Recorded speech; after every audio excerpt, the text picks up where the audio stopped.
آقا سلام ارادت. چکر همه دوستان رفقا عزیزان. امیدوارم حالتون کویت باشه، هر جا که هستید، هر کاری که میکنید. خب بریم سراغ کلام. والا در ادامه اون گفتمان قبلی که اون هنوز در حال تکامل دیگه، کامل نشده اون بخش معرفی نامه داستان که خلاص در پیرو همون در ادامه راجع به اسم مستعاری که انتخاب کردم یه چند کلمه صحبت کنم. اسم مستعار آبراهامسان از چند جهت من حس کردم توی این دوره، توی این بره اسم خوبی برای انتخاب، شاید خیلی طولانی تر بشه و بره به سمت ابدی بودن. این ابدی بودن در چند جهت معنا پیدا میکنی و این بالاخره در حال حاضر میبینیمش. در حال حاضر انتخاب شدن این اسم چند تا دلیل داره. یکیش ابویه یعنی یکیش پدر من اسمش ابراهیمه، بعد آبراهامسون، آبراهام هم ابراهیمه دیگه به زبان خارجه. بعد آبراهامسون به قولی میشه ابراهیم فرزند، یا بله خب محتوای کلام من فرزند ابراهیم، فرزند ابراهیم. آبراهامسون هم بالاخره یه ذره تا هم زبان انگلیسی هم دو جلوه بودن هست، یعنی دو جهت کلمات دیده میشه. یک کلمه میتونه تو جای مختلف به شکل مختلف معنی بده، یکی دوتا معنی رو. خلاصه این فرزند ابراهیمه یا ابراهیم فرزند، دوتاش هم خوبه. بعد حالا آبراهامسون این که پدرم اسمش ابراهیمه یه بخششه. دو، آبراهامسون خب میتونه به داستان حضرت ابراهیم هم اشاره داشته باشه. من کلا به ادیان علاقه زیاد دارم، کیرم تو انواع نظام هایی که از ادیان برای به قولی وسیله و برای کنترل کردن انسان استفاده میکنن، که اونم خب از خطای خود ما انسان هست. ولی ما به نظر من میتونیم از حالا داستان هایی که ادیان مختلف دارن اون امتیاز ویژه‌شو بکشیم بیرون. داره چون داره گاهن مثبت داره، اون بکشی بیرون تو زندگی استفاده کنیم. من برای اعتقاد هستم. بعد خلاصه آبراهامسون، حضرت ابراهیم، و بعد سان هم در حالی که معنای فرزند میده میتونه معنای سان، خورشید هم حالا با توجه به اون کلمه‌ای که به جای او یو میشه معنا بده.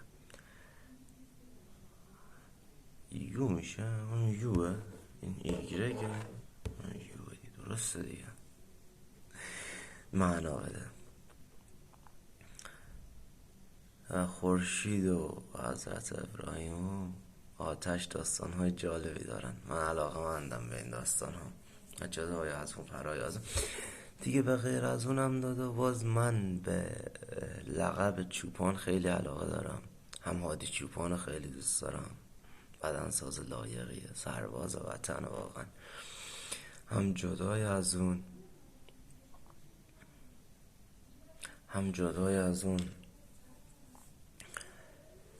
بالاخره چوپانی هم داستان جالبی داره. شما اگه یه شبی در کنار آتیش با 2 تا چوپان، 3 تا چوپان، یه گله گوسفند در بیابانی بوده باشی، میتونی درک کنی که چه سخنهای جالبی اون شب برای گفتن از چه اون ندایی که اون خاک اون بیابون داره، اون زوزه گوری که میشنویش و اون پاس سگایی که دور برت میدونن، اون همه جلوه های قشنگی میدونم. خیلی از شماهایی که در آینده این ویدیو رو میبینید این صحنه رو تجربه نکردید. ولی خب ما چوپان بودیم، چوپانی کردیم.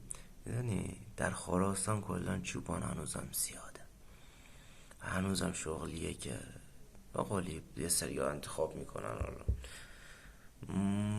و حالا من اعتقادم از این که به عنوان چوپان نه اون به قولی استعاره از اون شغلش یا به منظور اون شغل یا محتوایی تو اون شغل بوده باشه، هست 100%، ولی نه کلیتش اون باشه.